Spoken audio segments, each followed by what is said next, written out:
Let me just make very briefly the case that I started with, that men and women are basically different, and why this is so important. Ladies and gentlemen, I know this sounds odd to you. This will sound odd to you, but I mean it from my heart. I have, as any thinking, sensitive person has, I believe, my problems with God. Life is tough. God made an unfair world. There's too much unjust suffering, etc., etc. I have my problems.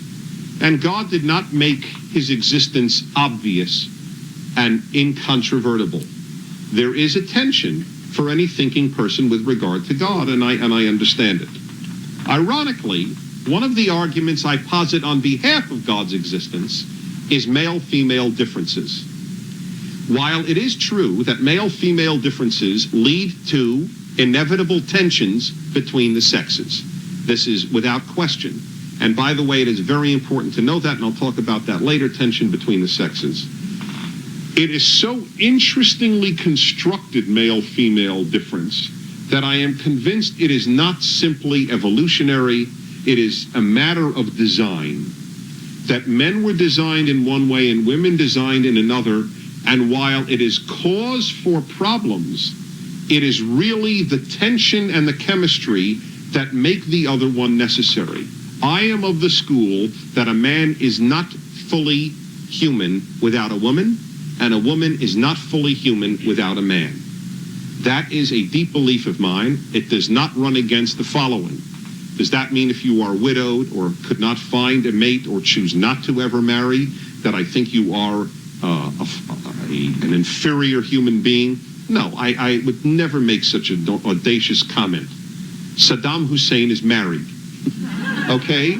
Do I think the world of Saddam Hussein? Obviously not.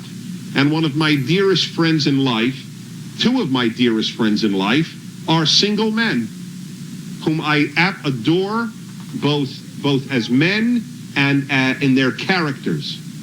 I understand that. And with having said all of that, I still believe that the opposite sex fills the human void that exists when the opposite sex is not in one's life. But it doesn't mean that it's easy, and it doesn't mean that every marriage is made in heaven. At least a fair number seem to be made in the other area. All right? That this is also true, and it must be recognized. And while there is nothing as good as a good marriage, there is nothing quite as miserable as a bad marriage. All right. All that being said, why is it so important to recognize that men and women are basically different? In the 60s, for those of you who are products, no, I take that back. Those of you who were raised during the 60s, I hope you're not products of the 60s, but for those of you like me who were raised in the 60s, you will recall that there was a massive effort made to deny that men and women are basically different. My challenge always to that claim, aside from common sense, but I had a different challenge. If men and women aren't basically different, then what could they ever get from each other outside of sex?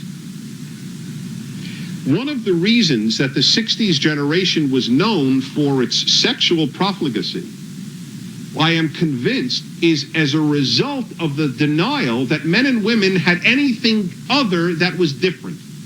The only thing that she had that I didn't have was a different body. The only thing I had that her girlfriends didn't have was my different body. Then clearly the only thing that you could get from the opposite sex that you couldn't get from your own was sex, or at least sex with the opposite sex. That's the only thing.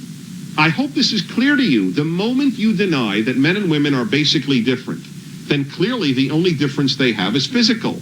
Well, then if that's the case, why not have the following arrangement? Men should have men friends for everything and women just for sex.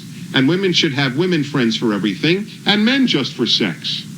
And that's, by the way, to a certain extent, what is exactly what happened in the 60s. Do you understand how the belief that men and women are not basically different undermines the desire to be with the other sex? I have nothing to gain from a woman. What do I need one for? Outside of satisfying sexual needs for a woman, what does she have to give me that my dear male friends can't give me? Nothing. But it's only when you argue that there is something a female has that a male doesn't have outside of sexual organs, and there is something a man has that women don't have outside of his sexual organs, that you can begin to say we need each other, we have something to give to the other. Ironically, it was in the name of progress and love and humanism that people denied men and women's basic differences. Ironically, I say, and yet it was the most dehumanizing, anti-male-female relating idea that men and women are the same. For the full episode of The Dennis Prager Show, go to Pragertopia.com, sign up, and become a full member.